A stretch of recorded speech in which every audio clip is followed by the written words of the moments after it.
और ये पितृपक्ष की कथा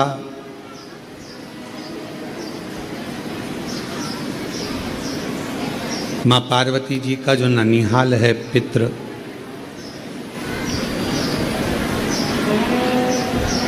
माँ मीनावती का जो पवित्र मायका है पितृलोक, उस पवित्र लोक की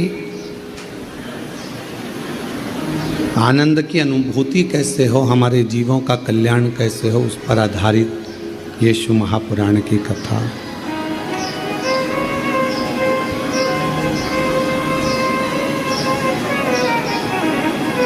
और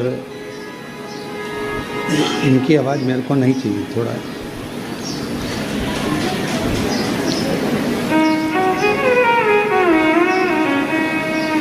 अभी भी आ रही है।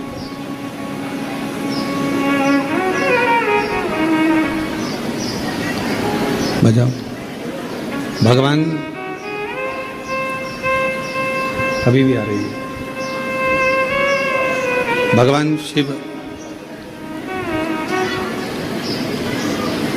भगवान देवाधिदेव महादेव, भगवान शंकर,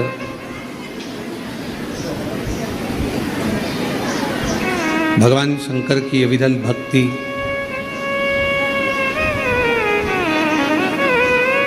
किस तरह से हमारे जीवों का कल्याण कर सकती है।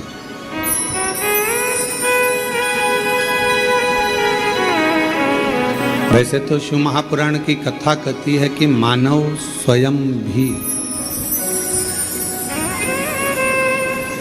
अपने भीतर शिव तत्व को विराजमान रखता है।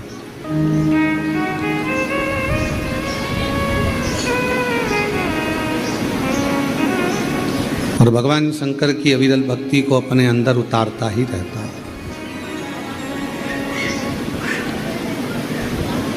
एक कथा आपको कही थी कि एक आत्मलिंग होता है।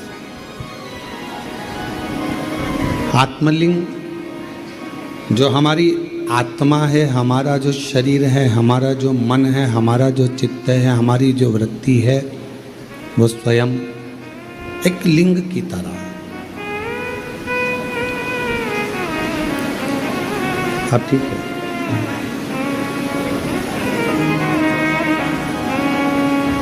वो स्वयं भगवान शंकर का एक लिंग स्वरूप है, भगवान शंकर का एक प्रतिबिंब स्वरूप है। 21,600 श्वास जब तक ये शरीर में चल रही है तब तक ये शरीर कहलाता है।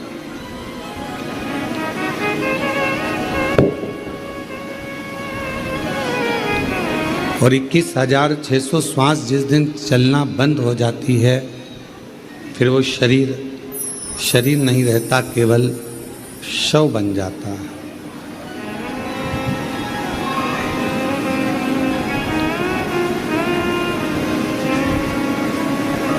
अब जितनी श्वास हमारे भीतर चल रही है वो शिव ही चलाने वाला है और शिव ही उसका निर्माता है।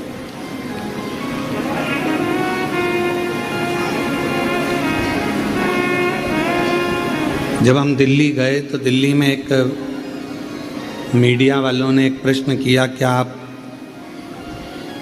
साइंस को नहीं मानते हो, एक लोटे जल का वर्णन करते हो? हमने उनका हाथ जोड़कर कहा कि हम साइंस को मानते हैं, हम भी विद्या अध्ययन करे हैं, हम भी पढ़े हैं, हम इन सब को मानते हैं। ऐसा नहीं कि हम साइंस नहीं मानते या हम उसका सत्कार नहीं करते। तो फिर आप कहते हो कि एक लोटा जल सारी समस्या का हल। तो हमने कहा हम पूर्ण तरह से साइंस को उस दिन मानेंगे जिस दिन भारत की भूमि पर क्या पूरे विश्व में कोई मरेगा ही नहीं, प्राण छूटेंगे ही।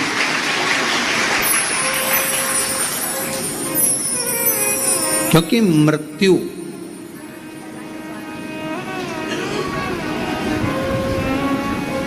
एक मेरे भगवान शंकर के हाथ में,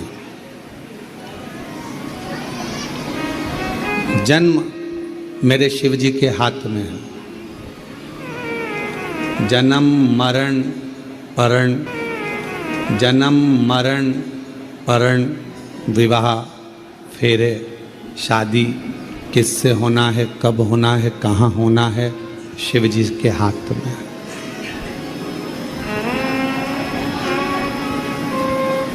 इसका निर्माण हमने नहीं करा। कब बच्चे का जन्म होगा, भले डॉक्टर ने कह दिया कि ऑपरेशन से होगा, इस तारीख को करा लो, इतनी बजे करा लो, पर वो डॉक्टर के रूप में भी बच्चे को अगर वो जन्म देने वाली है तो वो भी शिव ही करा रहा।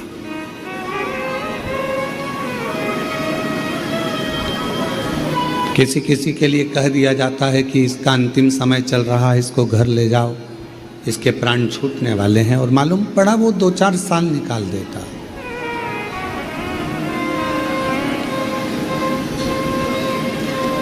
फिर किसी ने पत्रिका देखकर कहा कि इसकी तो उम्र बहुत है, बहुत लंबी उम्र है इसकी, बहुत जिएगा। मालूम पड़े कोई एक्सीडेंट आदि हो गया और उसके प्राण चले गए।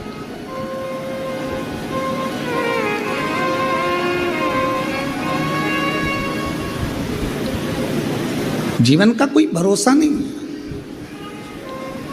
जन्म मरण और परण, ये 3 मेरे शिव जी ने अपने हाथ में ले रखे हैं।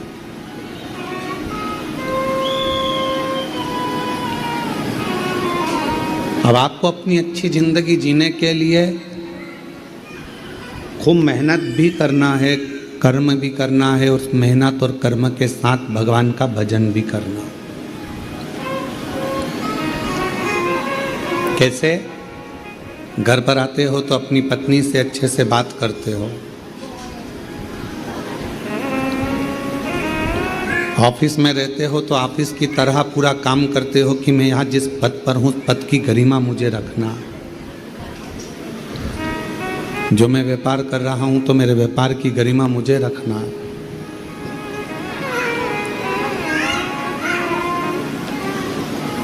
जब रक्षाबंधन आता है तो एक भाई का फर्ज, एक बहन का फर्ज जो होता है वो आप निभाते हो।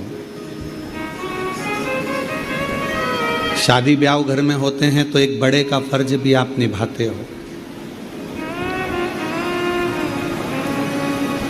जब सारे फर्ज हम अदा करते हैं, सारे फर्ज हम निभाते हैं, तो शिव महापुराण की कथा कहती है एक फर्ज और है, शिव के भक्त का फर्ज, और शंकर को 1 लोटा जल चढ़ाकर वो फर्ज भी पूरा निभाना चाहिए। 1 लोटे जल का।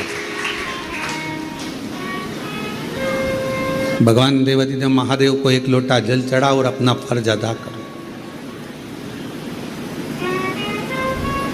श्री शिवाय नमस्तुभ्यम कहो और अपना फर्ज अदा करो। नमः शिवाय कहो, अपना फर्ज अदा करो। वैसे तो हमारा जो मनुष्य शरीर मिला है 21,600 श्वास जो मिली है, हर श्वास में भगवान शिव का नाम लेने के लिए, भगवान का भजन करने के लिए इतनी श्वासें मिली है। प्रत्येक श्वास भगवान को समर्पित करना,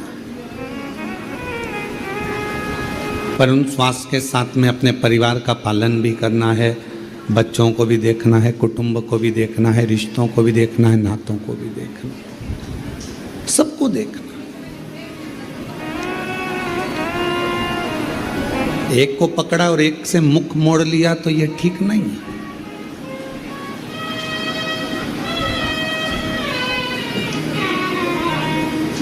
आज सुबह एक व्यक्ति कह रहा था, गुरुजी की पितृपक्ष में तो केवल पितरों का ही भजन करना चाहिए, नवरात्रे आए तो नवरात्रे में देवी का ही भजन करना चाहिए, दीपावली आए तो केवल लक्ष्मी की ही आराधना करना चाहिए। अपने पति के साथ गए, अपने बच्चों के साथ गए, ठीक है। अब तुम्हारे मायके वाले केवल जी जी जी जी जी जी जी जी जी जी ले रोटी खा ले, जी जी ले कपड़े पहन ले, जी जी ये पानी पी ले, जी जी ये शरबत पी ले, जी जी या कॉफ़ी पी ले, जी जी ये कर ले, और जीजा ऐसे ही बैठा।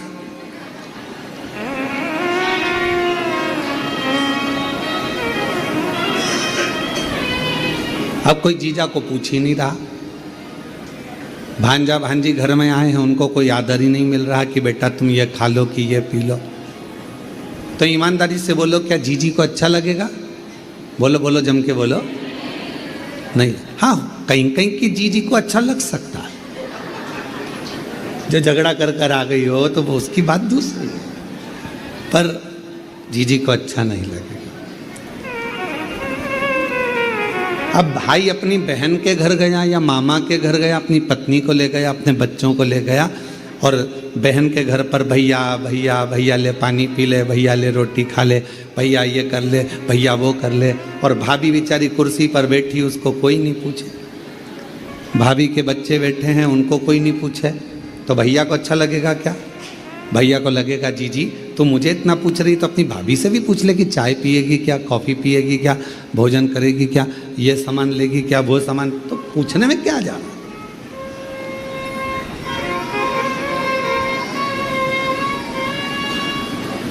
बिना परिवार के कहीं सुख की अनुभूति नहीं है।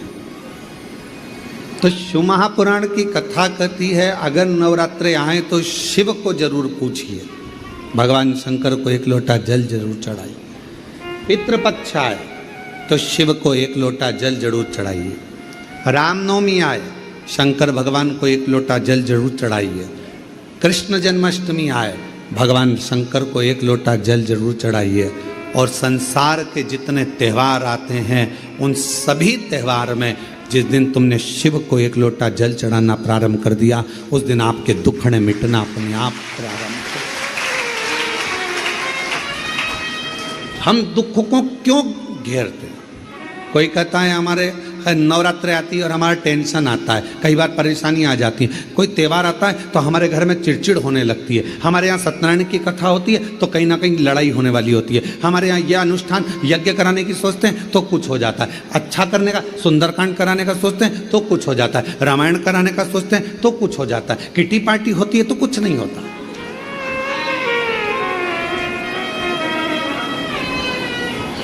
कोई जन्मदिन की पार्टी हो रही है, कोई शादी की सालगिरह हो रही है तो कुछ नहीं होगा, पर जब धार्मिक कोई आयोजन होता है तो हमारे यहाँ क्लेश होता है गुरुजी, विवाद हो जाता है गुरुजी, कुछ लड़ाइयाँ हो जाती हैं गुरुजी, कोई तकलीफें आ जाती हैं गुरुजी। ऐसा क्यों होता है? उसका कारण ये है कि दक्ष प्रजापति ने यज्ञ किया, पूरा यज्ञ अच्छा चल रहा था, पर उसने एक काम करा कि सबसे पहले शंकर भगवान को आगे नहीं करा, तो वो चलता हुआ यज्ञ भी पूरा नष्ट हो गया। जिस पूजन में, जिस पाठ में, जिस अनुष्ठान में, जिस आराधना में, चाहे तुम किसी भी देवता की आराधना करो, अगर उसमें शिव जी का नाम नहीं है तो वो अनुष्ठान, वो यज्ञ, वो जप श्रेष्ठ नहीं होता।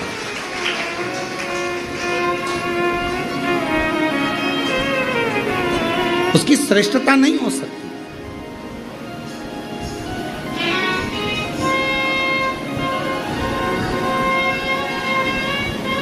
कई लोग कहते हैं गुरुजी आप बार बार श्री शिवाय नमस्तुभ्यम, श्री शिवाय नमस्तुभ्यम, श्री शिवाय नमः। आप बार बार श्री शिवाय नमस्तुभ्यम बोलते हो, आप बार बार लाइनों को गुनगुनाते रहते हो। महादेव नमन चरणों में स्वीकार कीजिए, सबका किया है मेरा भी उद्धार कीजिए, उद्धार कीजिए। हे त्रिपुंडधारी, हे त्रिशूलधारी, हे त्रिपुंडधारी, हे त्रिशूलधारी। भगवान से आप बार बार गुनगुनाते हो, बार बार प्रार्थना करते हो, बार बार निवेदन करते हो, बार बार अर्चना करते हो।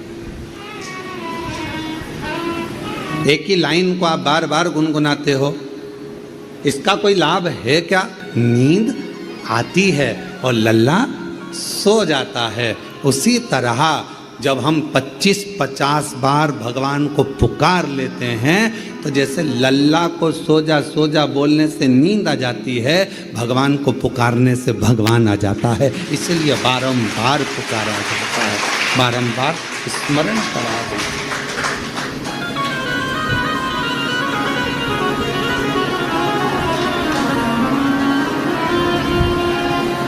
हम बार बार भगवान को क्यों पुकार रहे हैं?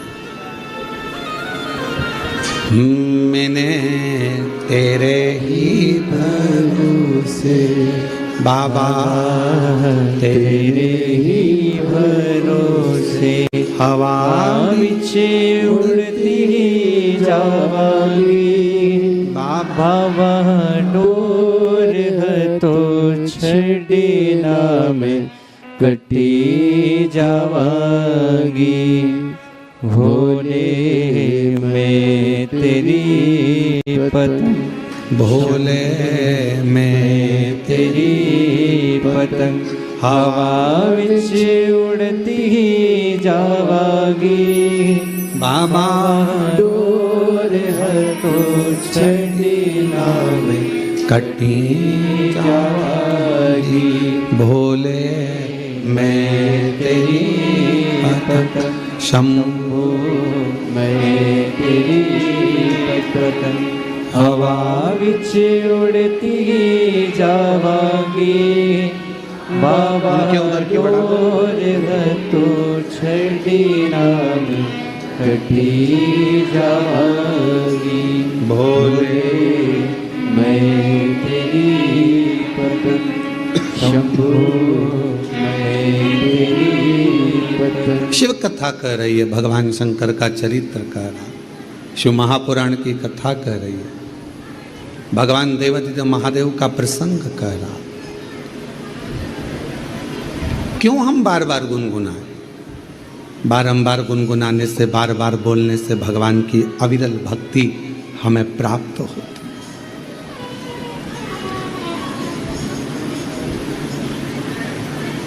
पुकारने से भगवान को हम प्राप्त कर लेते हैं। शिव कथा कह रही है, भगवान का पवित्र चरित्र कह रहा है, शिव महापुराण की चरित्र वर्णन कर रहा।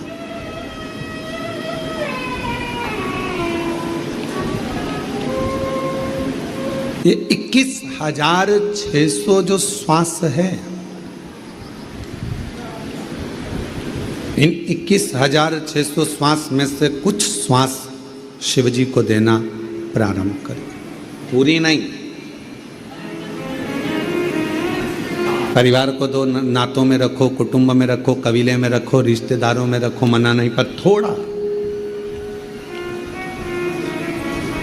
मेरे भगवान शंकर को तुमसे बहुत सारा नहीं चाहिए, मेरे शंकर भगवान को तुमसे बस थोड़ा सा चाहिए, थोड़ा सा।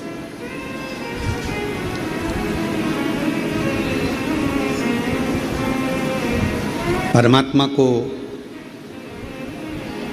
बार बार हम जब पुकारते हैं, परमात्मा को हम बार बार जब आवाज़ लगाते हैं, तो हमारा ओघड़दानी, हमारा शंभु, हमारा त्रिकालदर्शी कैलाशी हमारे करीब में जरूर आता है, नज़दीक में जरूर आता है।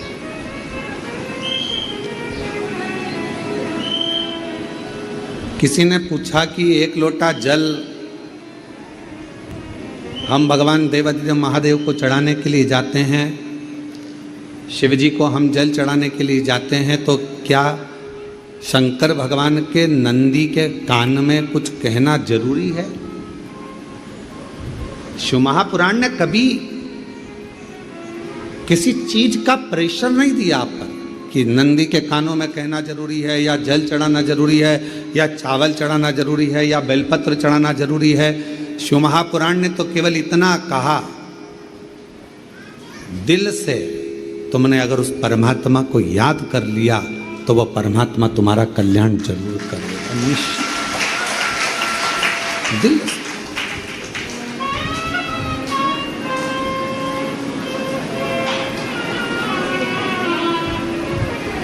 श्री शिवाय नमस्तुभ्यं, श्री शिवाय नमस्तुभ्यं श्री शिवाय नमस्तुभ्यं श्री शिवाय नमस्तुभ्यं श्री शिवाय नमस्तुभ्यं श्री शिवाय नमस्तुभ्यं। आपने जितना दिल से उस परमात्मा को पुकारा वो परमात्मा हमारे करीब में होगा।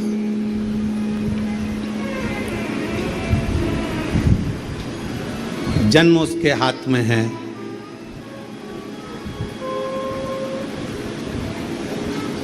परण उसके हाथ में है, विवाह किससे, कहाँ, कब, कैसे होना है ये उसने अपने हाथ में रख रखा, उसके हाथ। मृत्यु कब, कहाँ, किस जगह, कैसे होगी ये उसके हाथ में। कई लोग कहते हैं वो वहाँ गया अमरनाथ, कोई कहे केदारनाथ गए, वहाँ त्रासदी हो गई और हेलीकॉप्टर क्रैश हो गया या ये परेशानी खड़ी हो गई। जहाँ लिखा था वहाँ उसको जाना था।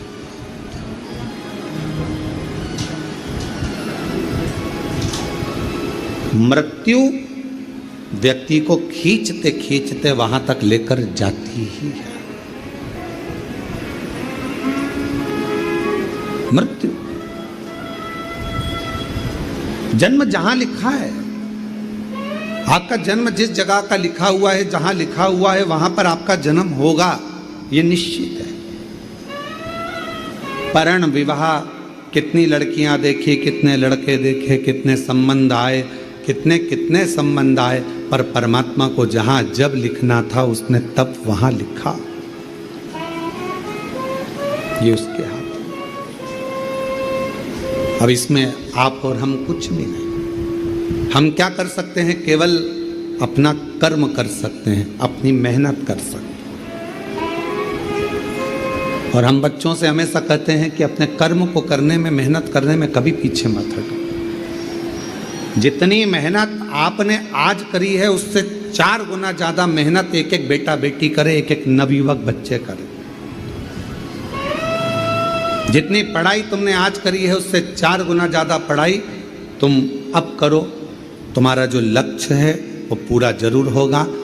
एग्जाम देने जाओ पूरी मेहनत के साथ, कंपटीशन एग्जाम में बैठो पूरी मेहनत के साथ, साथ में अपने साथ एक विश्वास लेकर जाओ, एक बेलपत्र, एक शहद का अंश भगवान शिव जी को लगाकर और बाबा से अपने दिल की बात कहकर पूर्ण मेहनत के साथ फिर जाइए। बाबा सफलता जरूर देता है, कार्य पूर्ण जरूर करता है, जरूर।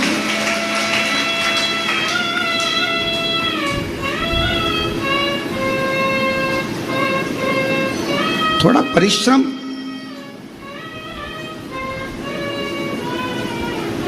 बहुत जरूरी।